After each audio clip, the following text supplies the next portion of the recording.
Hi, good tea. Pedal of the day, number 2. So yesterday was the freaking bender.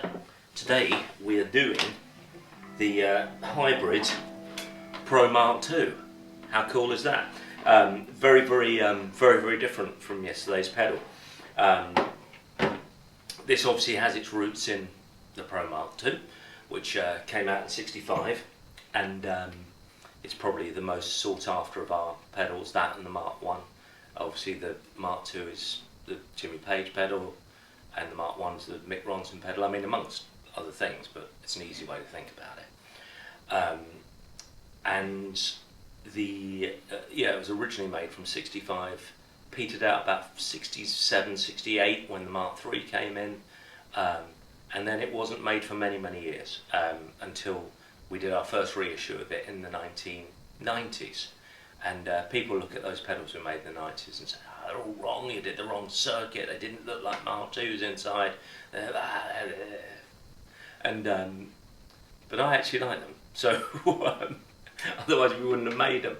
And back then people weren't paying the attention to detail and vintage replicas like they are now. It's a very different thing. And a lot of those pedals have been pulled apart, and people have had different builds put inside them.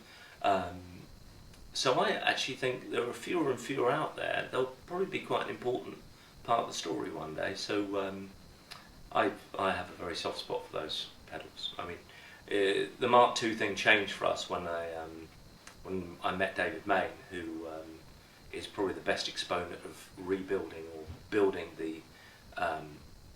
a vintage style Mark II in England, or maybe in the world. He's just a genius at it. He makes transistors talk to each other, dance together.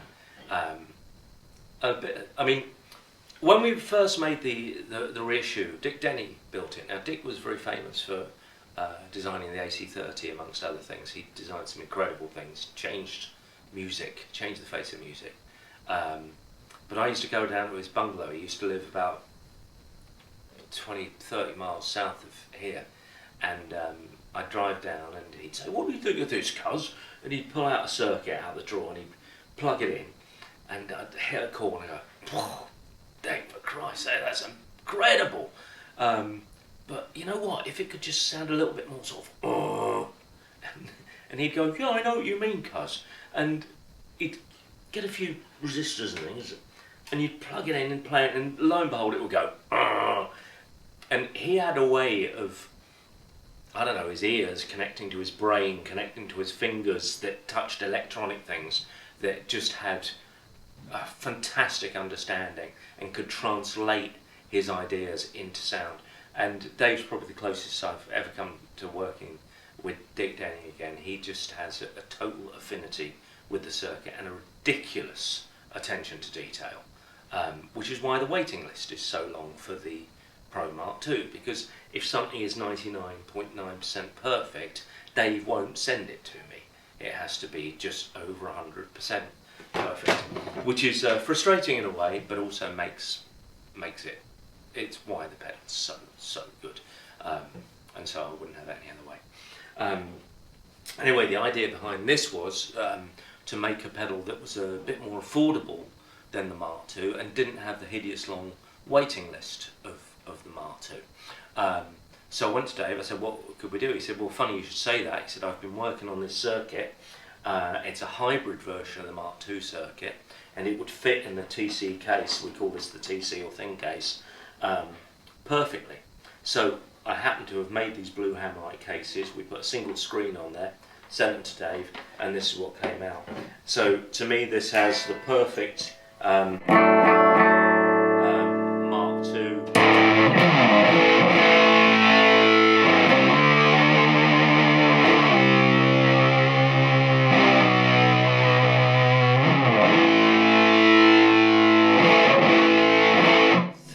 thick fuzz, so different to the pedal we were playing yesterday, which is that smooth, silky, sparkly fuzz. This is evil.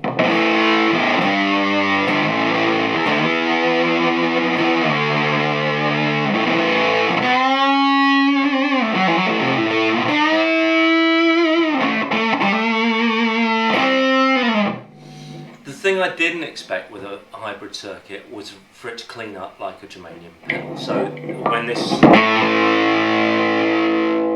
roll this down 5.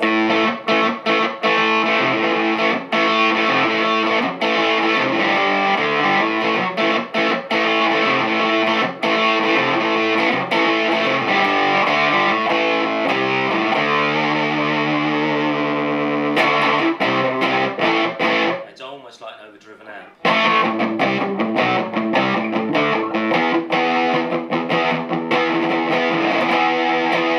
Controlled.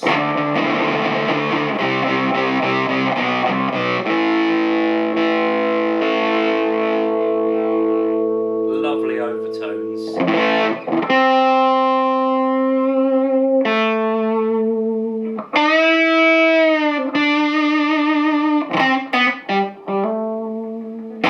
Probably the most musical of all the fuzz circuits. Just the way it responds to just picking a little bit harder.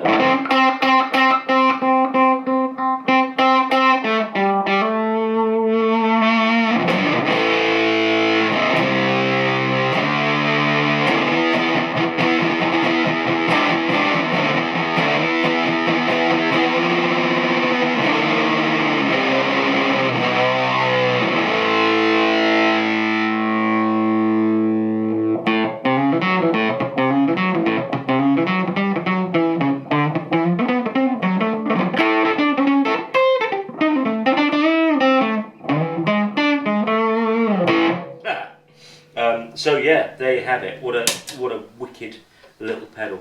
I think the circuit's a very beautiful thing as well. You know, aesthetically, it's like the old Mark II circuit, but with these just a lighter touch.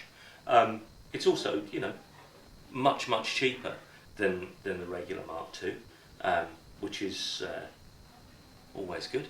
And if you want to get one out of the first 50, they're all going to be made on this variable. I think that will change in the second or at least the third batch. But yeah, we're still on, what number is this? Hang on. Old man MkII. 48. Great, isn't it? There were 50.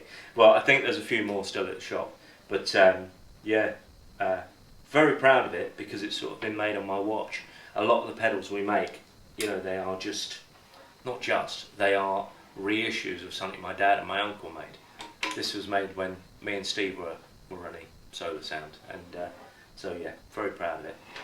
The Mark II Hybrid.